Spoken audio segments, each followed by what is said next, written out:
Hello दोस्तों, स्वागत है आप सबका मेरे YouTube channel Rahul Balaji furniture पे। तो ये अलमारी दोस्तों हम बनाने जा रहे हैं। अब दिखाते हैं आपको किस तरीक़ा से ये अलमारी हम बनाने जाते हैं। तो दोस्तों स्टार्ट हो। ये फ्रेम है हमारा, इस पर माइका लगाई तो कॉर्नर में लगाई माइका है। तो ये फ्रेम पड़ा है। तो ये लकड़ी दोस्तों है सब जामुन की। तो ये जामुन की लकड़ी का फ्रेम बनाया है हमने और 2 सूत वाली प्लाई इस पर जड़ दी है, देख सकते हैं गाइस। अब इस पे हम माइका की पट्टी लगा रहे हैं और इस पे फेविकोल लगा रहे हैं इस तरीके से हल्के हल्के।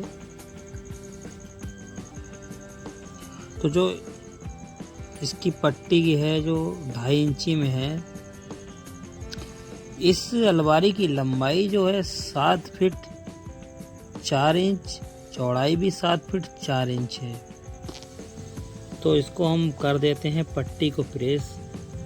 अब इस पट्टी को कॉर्नर में काट लेते हैं। कॉर्नर में काटने से दोस्तों फ्रेम देखने में बहुत अच्छा लगने लगता है, इसलिए कॉर्नर में काटना अच्छा रहता है। और हम सीधा सीधा काटते तो अच्छा नहीं लगता, इसको तो सीधा सीधा काटना पड़ेगा क्योंकि बीच में लगेगी। तो दोस्तों हम इसको नीचे से मिला लेते हैं और निशान ले लेते हैं। ऊपर साइड में जो हमारा ओवर साइज है, तो ओवर साइड को हम रेती मार के निकाल देंगे। तो दोस्तों इस तरीक़ा से निशान ले लेते हैं और निशान हमेशा 1 सूत बढ़ती लेना दोस्तों, कि रंदा मार के हम उसको सेट कर लें। कम हो जाएगा तो हम उसको ठीक नहीं कर पाएंगे। ये भी दोस्तों सब्जी में नमक के जैसे हिसाब है, कम है तो हम ठीक कर लेंगे, ज़्यादा है तो नहीं कर पाएंगे।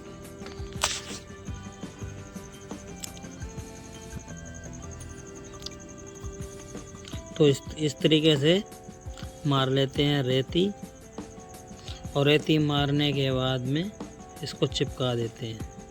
इस तरीके से प्रेसिंग कर देते हैं। तो ये देखिए दोस्तों, फाइनली हमारे फ्रेम में माइका लग चुकी है और पूरे में टेपिंग हो चुकी है।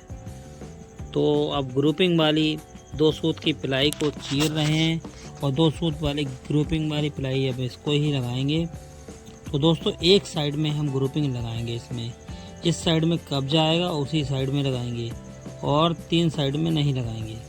तो दोस्तों देख सकते हैं ग्रुपिंग हमने काटी है 1 इंची 2 सूत की, 1.25 इंची की एक ग्रुपिंग है, जिससे कि जो पीछे दराज भाग होगी वो भी कवर आ जाएगी। तो इस तरीके से सभी में ठोक देते हैं और सिर्फ कब्जे साइड में ठोकेंगे। तो ग्रुपिंग ठोकते समय उसको बाहर से सिर्फ 3 सूती अंदर के लिए करके ठोकना होगा। 3 सूती ग्रुपिंग अगर हम देते हैं तो उसमें हमारा पल्ला बहुत बढ़िया तरीके से अच्छी तरीके से चलता है।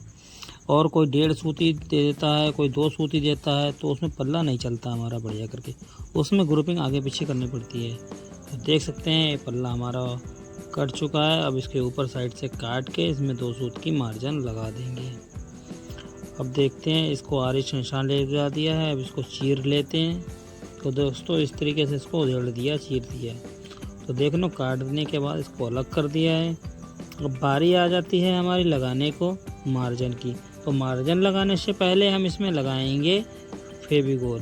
फेविकोल लगाने से हमारी मार्जिन की पकड़ अच्छी हो जाती है। और कीलें जब भी लगाएं 17 नंबर बिना मत्थे वाली, जिससे कि हम कील जब बैठा लें रंदा के लिए तो वो कील हमारी ऊपर ना आए। तो दोस्तों इस पर मार्जिन ठोकने देते हैं और इसको काट देते हैं।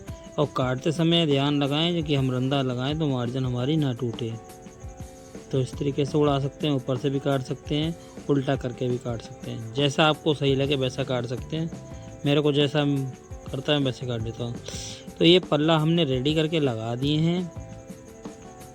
अब इस पर सिर्फ हमारी माइका लगने को बाकी रह गई हैं, कब्जे हम बाद में करा लेंगे।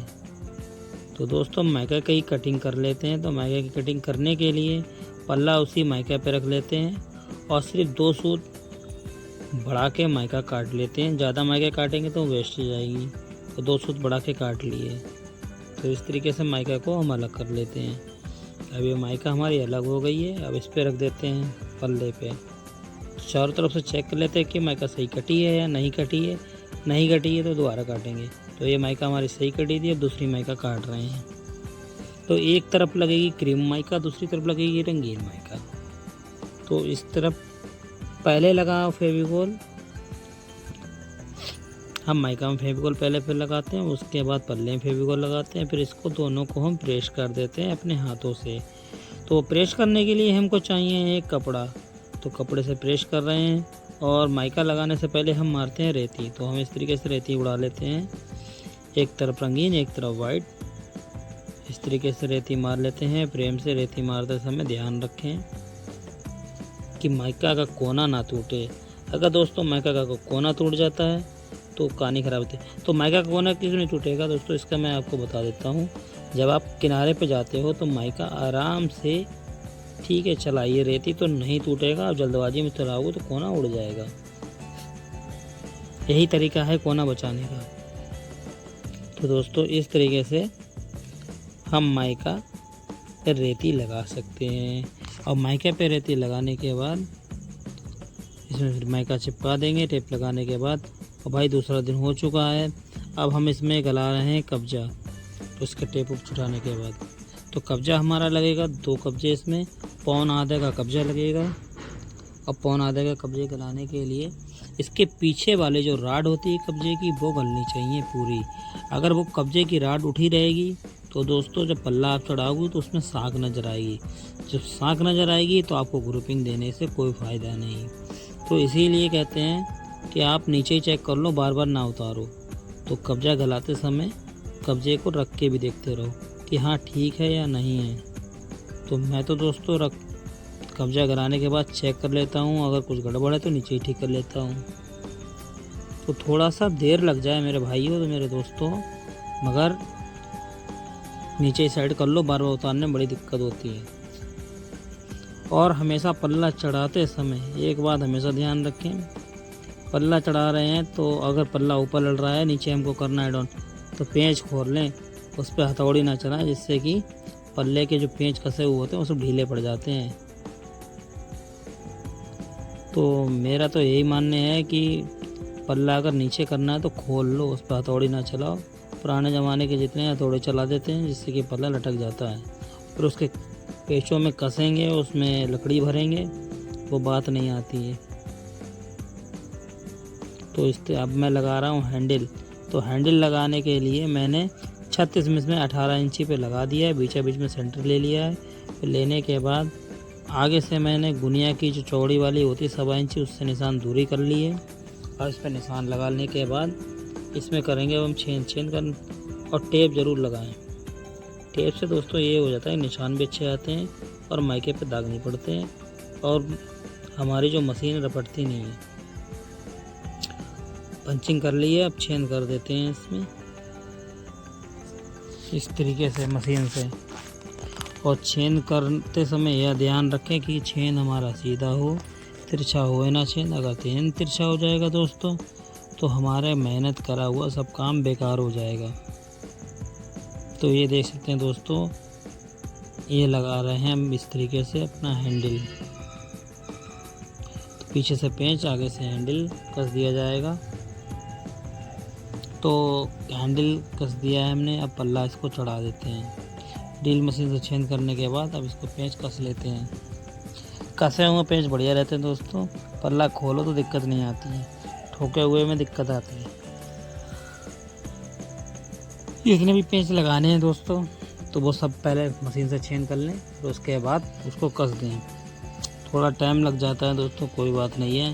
तो ये चटकनी है, तो चटकनी में चारों निशान हम पहले ले लेते हैं, फिर उसके बाद में ड्रिल मशीन छेद कर देंगे। तो चटकनी हमने 1 इंची दूरी पे लगाई है और ऊपर से 2 सूत छोड़ दिया है, जिससे कि अगर रंधा भी मारते हैं तो कोई दिक्कत नहीं आती। इस तरीके से छेद कर लिया हमने, अब इसको कस देते हैं